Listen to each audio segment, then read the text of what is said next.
Ngayon ko lang dito kayo ng comment regarding po sa sinabi po ni Congressman Jay Cong Hoon po na kung hindi lang daw po kayo maagang nag-ambisyon na mag-presidente, tahimik daw po ang lahat.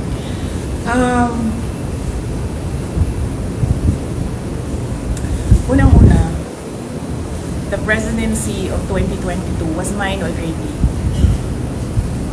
Nanalo na ako sa surveys, lahat ng tao solid na, united na for my candidacy. Pero I gave it away because I felt I had to do some other things other than being President of the Republic of the Philippines. Pangalawa, hindi ako yung nagsabi sa kanila na magbukas sila ng investigation or inquiry in aid of legislation that is more like a political persecution and harassment of OVP personnel. So, wag nila akong i-gaslight into saying na ako ang dahilan ng kaguluhan na ito.